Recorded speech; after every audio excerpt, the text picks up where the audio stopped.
Bonjour tout le monde. Je ne sais pas s'il va y avoir des personnes connectées à cette heure-ci.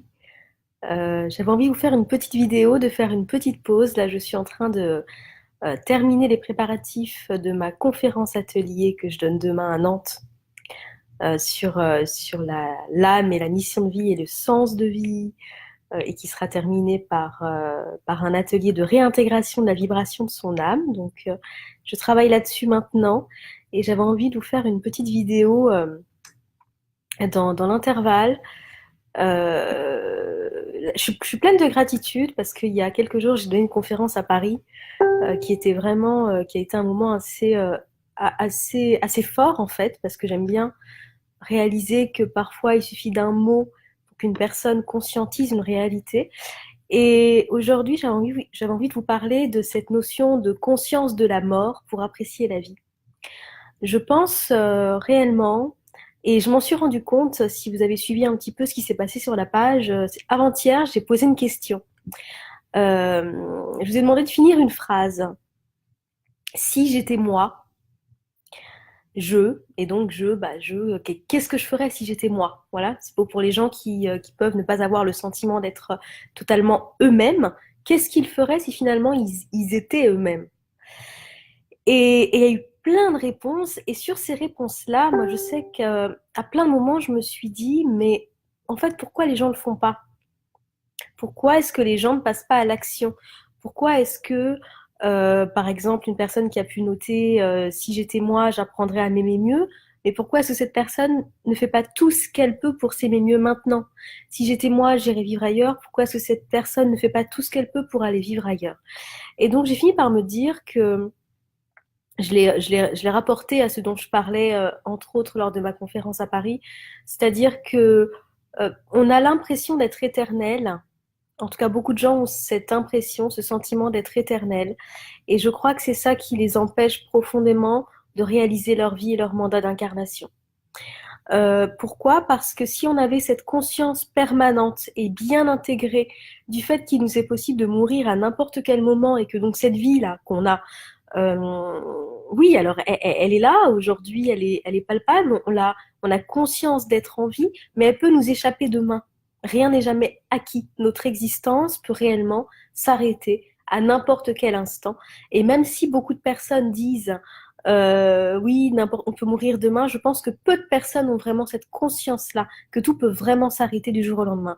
Et d'ailleurs, on le voit notamment chez ces personnes qui vont avoir, je sais pas, une expérience de mort imminente ou un grave accident ou une perte importante dans leur vie, et là qui vont se rendre compte que il y a peut-être des choses qu'ils ont envie de vivre et qu'ils ont remis à plus tard. L'autre fois, je regardais une émission sur une famille qui faisait le tour du monde en bus.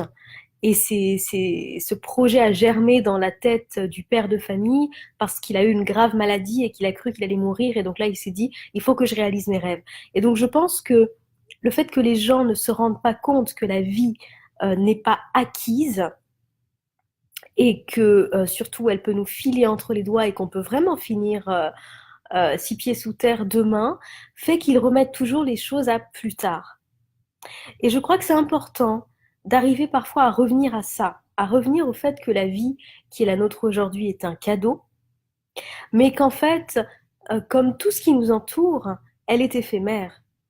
Alors, je vois pas ça comme une fin, parce qu'en réalité, étant donné que je crois en la vie après la mort, bien évidemment, et en l'âme, je dirais que c'est un retour à la maison, hein, la mort. Mais ça n'empêche que ce temps d'incarnation, il est défini. Ça n'empêche que nous ne sommes pas éternels. Et quand on se reconnecte à cette notion d'éphémère, en tout cas du fait que nous ne sommes pas éternels et que notre quotidien doit donc se vivre aujourd'hui, et bien là, on commence à se rappeler qu'il est peut-être temps qu'on réalise ce qu'on a vraiment envie de réaliser. Parce que c'est facile hein, de remettre sa vie à plus tard. C'est facile de se dire, bon, ça je verrai à un autre moment, où j'ai le temps. Mais en fait, on n'a jamais le temps. Et comme j'expliquais dans une de mes conférences récentes, on a cette croyance que demain nous appartient forcément. Et on le voit notamment auprès de ces gens qui vont, par exemple, dire, je voyagerai lorsque je serai à la retraite ou ce genre de choses. Mais d'une part, on n'a pas la certitude d'atteindre la retraite. D'autre part, on ne sait même pas si on l'atteindra dans des bonnes conditions. En tout cas, ça laisse quand même beaucoup d'aléas, tout ça. Donc, je crois que ce qui compte réellement, c'est de se dire qu'est-ce que je peux faire aujourd'hui, dès maintenant, pour me rapprocher de mon âme, pour me rapprocher de l'idéal que j'aimerais atteindre, tel qu'il soit. Idéal ne signifiant pas extraordinaire. Idéal étant simplement euh, dans quelles circonstances est-ce que je me sentirais bien? Est-ce que je me sentirais nourrie? Est-ce que je me sentirais à ma place dans ma propre vie?